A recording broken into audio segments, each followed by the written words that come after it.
In 802 AD, the youngest son of Harun al-Rashid, the highly erudite Arab Caliph al-Ma'mun, set camp at the base of the Great Pyramid of Cheops, the pinnacle of which touched the sky, as it was described in his time.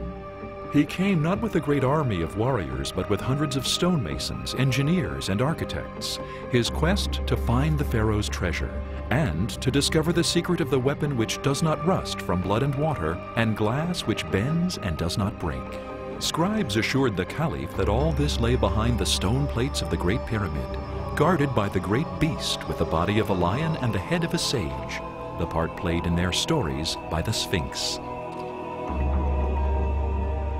Back then, the pyramid looked very different from today. Its sides were covered with shining plates, so well polished and set so precisely next to each other that even a damask blade could not fit between them. Al-Ma'mun relentlessly searched for the plate mentioned by the Greek historian Strabon. On the side of the pyramid, not too high up, there is a stone that can be moved. Lifting the stone opens a winding passage that leads to the grave. But all the stones looked too much alike, and finding that one stone among thousands of its clones proved to be impossible. So the stubborn royal ordered to hack a tunnel into this sparkling mountain.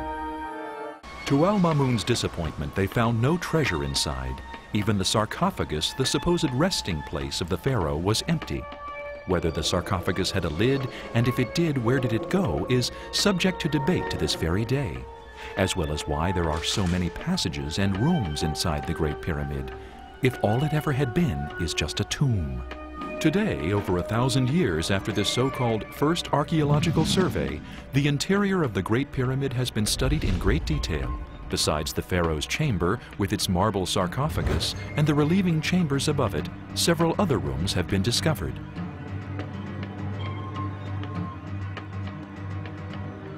Heading down from the pharaoh's chamber via the Grand Gallery, you will reach the so-called Queen's Chamber, noticeably smaller than the chamber above it.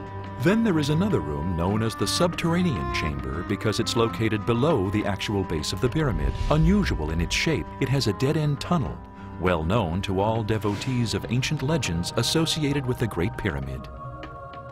A corridor extends from the Subterranean Chamber to the original entrance that Al-Ma'mun tried to find.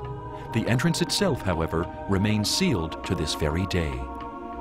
From the underground tunnel, approximately at the point where Al-Ma'mun forced his way into the pyramid, a passage branches out into a wider corridor, which leads to the Grand Gallery and the Queen's Chamber. At the end of that corridor, there is another vertical passage which leads to the so-called grotto, the least explored area of the Pyramid of Cheops. The grotto is located almost at ground level, next to the bedrock on which the pyramid is built. A narrow tunnel connects the grotto to the subterranean chamber. And besides all this, there are the mysterious shafts of the king's and the queen's chambers. These shafts, around 20 centimeters each in diameter, are pointing precisely north and south.